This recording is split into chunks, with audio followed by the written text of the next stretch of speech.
हम अब संयोजकता समझने का प्रयास करते हैं। संयोजकता,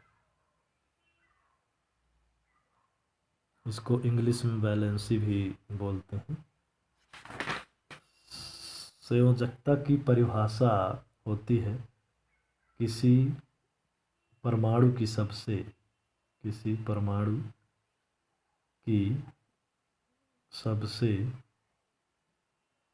बाहरी कक्षा में उपस्थित इलेक्ट्रॉनों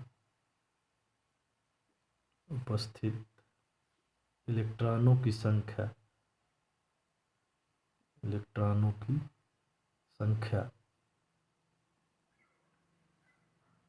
को संयोजकता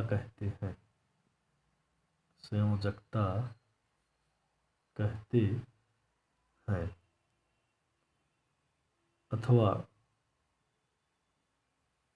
परमाणु के बाह्यतम कक्ष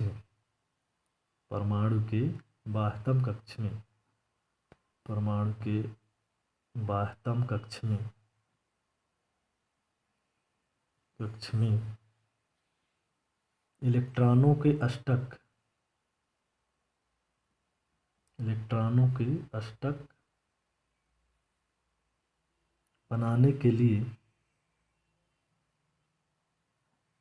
बनाने के लिए जितनी संख्या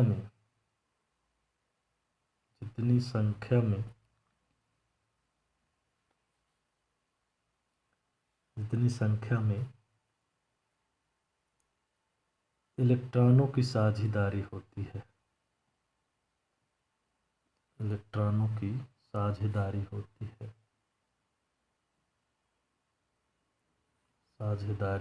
है,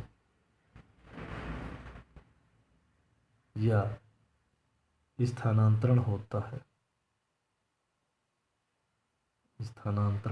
है,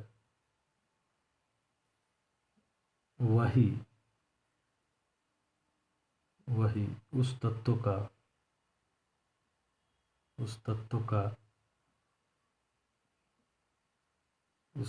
की संयोजकता शक्ति अर्थात संयोजकता कहलाती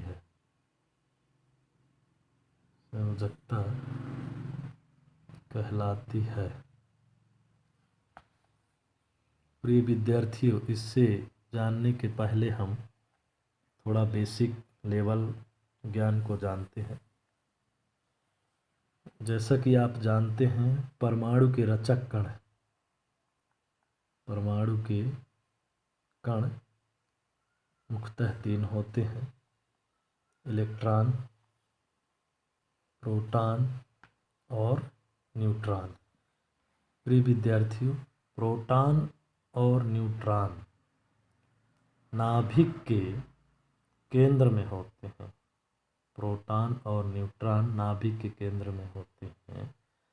परमाणु के नाभिक में होते हैं।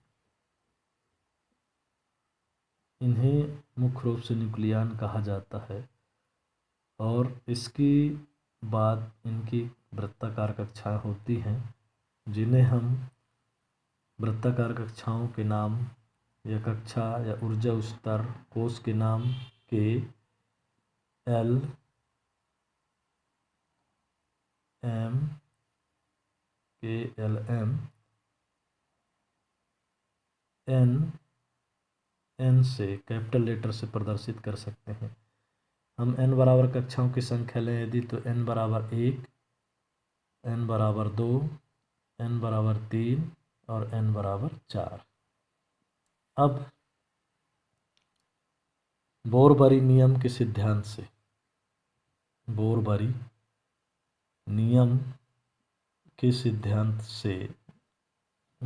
के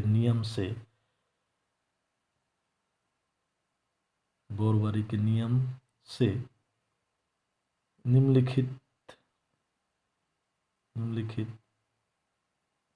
कक्षाओं में इलेक्ट्रॉनों का वितरण कर सकते हैं, इलेक्ट्रॉनों का वितरण कर सकते हैं। रुक जा, चलो है कर सकते हैं, इलेक्ट्रॉनों का वितरण कर सकते हैं। n बराबर 1 यानी हम k कक्षा मान सकते हैं, k कोष मान सकते हैं। अब आप जानते हैं कि बोर-बरी के नियमानुसार किसी भी कक्षा में इलेक्ट्रॉनों की संख्या अधिकतम, किसी भी कक्षा में इलेक्ट्रॉन की संख्या 2n² हो सकती है, 2n² हो सकती है। अतः पहले कक्षा के कोष के लिए, के कोष यानी n बराबर 1, तो मान रख दें 2n², n बराबर 1 तो 2 गुणे 1 का वर्ग हो जाएगा, तो 2 गुणे 1 का वर्ग गुणा करेंगे तो 1 आएगा, तो 2 एकम 2 इलेक्ट्रॉन, यानी ये आपके के कक्षा में, के कोष में इलेक्ट्रॉन की संख्या 2 हो सकती है। इसी तरह से हम ज्ञात कर सकते हैं n बराबर 2, यानी इसके कोष का नाम हो जाएगा L। तब L में इलेक्ट्रॉनों की संख्या कितनी हो सकती है, 2n², तो बराबर 2 गुणे n बराबर 2 लिए हैं तो 2 का वर्ग हो जाएगा, तो यहाँ से हो जाएगा 2 गुणे 2 दूनी 4, और 4 का गुणा 2 से होगा तो 4 दूनी 8 इलेक्ट्रॉन होगा, जो कि ये किस कक्षा में भरा जाएगा, L कक्षा में। इसी तरह से n बराबर 3 लेने पर, n बराबर 3 लेंगे तो ये हो जाएगा m कोष, यानी 2n² बराबर हो जाएगा 2 गुणे 3 का वर्ग, तो हो जाएगा 2 गुणे 3 त्रिकाई 9, बराबर हो जाएगा 18 इलेक्ट्रॉन, यानी ये m कोष में अधिकतम 18 इलेक्ट्रॉन आएंगे। इसी तरह से विद्यार्थियों हम ले सकते हैं n बराबर 4, यानी n कोष, तो 2n² तो 2n² तो 2 गुणे n यानी 4 का वर्ग, तो 2 गुणे 4 चौको 16, यानी 32 इलेक्ट्रॉन आएंगे। ये 32 इलेक्ट्रॉन किस में जाएंगे, n कक्षा में। चलिए अब आते हैं आपका ज्ञात करते हैं संयोजकता। सबसे हम पहले यहाँ पे तत्व लेते हैं, तत्व का नाम जैसे हाइड्रोजन, तो हाइड्रोजन इसमें लेते हैं परमाणु संख्या, यानी एटॉमिक नंबर, परमाणु संख्या बोलते हैं।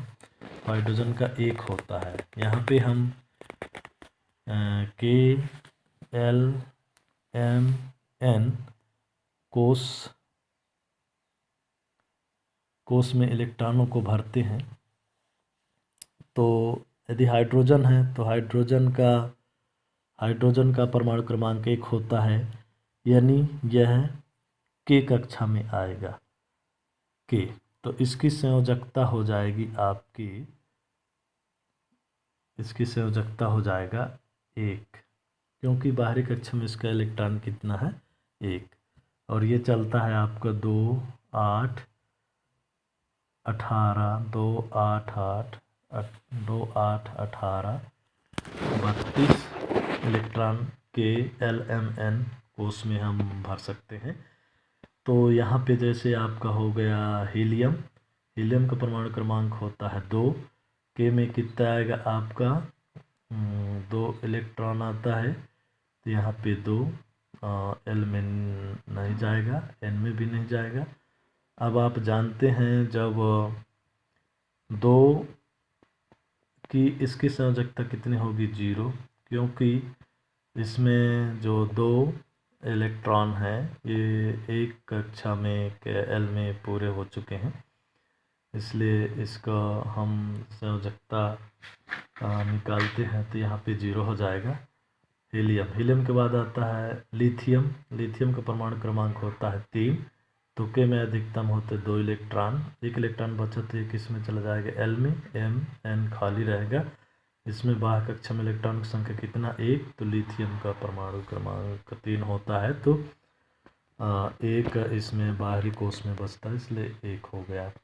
इसके बाद लिथियम, बेरेलियम का होता है 4, इसमें के में 2 और 2 इलेक्ट्रॉन बचते हैं, तो 2 इसमें आ जाएगा, तो इसका संयोजकता 2 हो जाएगा, क्योंकि बाहरी कोष में इलेक्ट्रॉन कितनी है, 2 है। इसके पश्चात हम बोरान लेते हैं। बोरान का होता है 5, तो इसमें अधिकतम इलेक्ट्रॉन संख्या 2 और बचा 3, तो इसमें हम इलेक्ट्रॉनों की संख्या 3 रखते हैं, तो इसका संयोजकता कितना हो जाएगा, 3, बाहरी कक्षा में है इसलिए। इसके बाद कार्बन का परमाणु क्रमांक होता है 6, इसमें अधिकतम 2 इलेक्ट्रॉन बचा 4, तो इसमें 4 इलेक्ट्रॉन हैं, तो बाहरी कक्षा में 4 इलेक्ट्रॉन, तो 4 हो जाएगा। इसके बाद आता है नाइट्रोजन का होता है 7, इसमें 2, इसमें अधिकतम इलेक्ट्रॉन 2। इसके बाद जो बचे तो हम के बाद एल कक्षा में भरते हैं, तो इसमें आपका हुआ 5। अब हमने आपको परिभाषा बताया था कि इसके बाह्य कक्ष में जो इलेक्ट्रॉनों की संख्या बचती है, या 4 के बाद 4 से अधिक होने पर जितने इलेक्ट्रॉन का साझा करता है, तो ये 3 इलेक्ट्रॉन का साझा कर सकता है, क्योंकि 5 इलेक्ट्रॉन देना बहुत कठिन हो जाता है, 5 या 5 से ज़्यादा। तो अधिकतम भरे हुए इलेक्ट्रॉन के बाद जितने इलेक्ट्रॉनों की साझेदारी होती है उसको हम लिख देते हैं। जैसे अष्टक पूर्ण करने के लिए इसको 3 इलेक्ट्रॉन घटता है, तो यहाँ पे इसकी संयोजकता हो जाएगी 3, क्योंकि यहाँ पे 5 है, 5 और 3 8 हो जाएगा, तो एल में पूरी कक्षा भर जाएगी। इसके बाद हम लेते हैं फ्लोरीन का होता है 9, तो इसका हो जाएगा 2, और कितना बाहरी कक्षा में बचता है 7। इसको कितने इलेक्ट्रॉन घटता है, 7 2 9, इसमें कितने इलेक्ट्रॉन घटते हैं, 1, तो ये हो जाएगा 1, 7 और 1 जोड़ देंगे तो 8 हो जाएगा। इसी तरह से हम 10 नियान का 10 होता है, तो 10 में हमें यहाँ 2 इलेक्ट्रॉन बनेंगे, और इसमें हो जाएगा 8, 8 2 10 हो गया, तो इसमें पूरे इलेक्ट्रॉन भरा, इसलिए इसकी संयोजकता कितनी हो जाएगी, 0। इसी तरह हम सोडियम लेते हैं, सोडियम का होता है 11, तो इसमें 2 इलेक्ट्रॉन आएगा, इसमें 8 इलेक्ट्रॉन आएगा, तो 8 2 10, 1 इलेक्ट्रॉन बचा, तो एम कक्षा में जाएगा, तो इसका संयोजकता कितना हो जाएगा, 1। फिर इसके बाद आते हैं मैग्नीशियम का 12 होता है, तो 12 में हम 2 इलेक्ट्रॉन इसमें भर दीजिए, 8 इसमें भर दीजिए, 8 2 10, और 2 इलेक्ट्रॉन बचा, तो ये एन कक्षा में जाएगा, अतः इसकी संयोजकता कितनी होगी, 2, क्योंकि बाहरी कक्षा में 2 इलेक्ट्रॉन। मैग्नीशियम के बाद हम एल्यूमिनियम लेते हैं, एल्यूमिनियम का होता है 13, इसमें 2 इलेक्ट्रॉन आया, इसमें 8 भरेंगे, 8 2 से बचा 3, तो इसका एल्यूमिनियम का संयोजकता कितनी हो जाएगी, 3। इसी तरह से चलिए विद्यार्थियों, अब हम समझते हैं, हम सीधे आते हैं, क्या कहना चाहिए कि 15 परमाणु क्रमांक आपका होता है फास्फोरस का P, तो 15 होता तो ये हो जाएगा 2, और यहाँ पे हो जाएगा 8, 8 2 10, इधर 5, तो इसका हम 5 या 3 भी संयोजकता होता, क्योंकि 5 में 3 जोड़ेंगे तो 8 हो जाएगा। सल्फर। इसके बाद आते हैं क्लोरीन का होता है 17, तो इसमें हम अधिकतम कितने 2 इलेक्ट्रॉन भर सकते हैं, इसमें 8 इलेक्ट्रॉन भर सकते हैं, और इसमें आपका भर सकते हैं 7, तो 8 2 10 7 17। इसमें इलेक्ट्रॉन कितना घटता है अष्टक पूर्ण करने के लिए, 1, तो इसका हो जाएगा 1। इसके बाद हम आते हैं आर्गन का परमाणु क्रमांक होता है 18, और इस 2 इस 8 और ये 8, यहाँ पे अष्टक पूर्ण हो गया, तो इसलिए इसका संयोजकता कितना होगा, 0 होगा।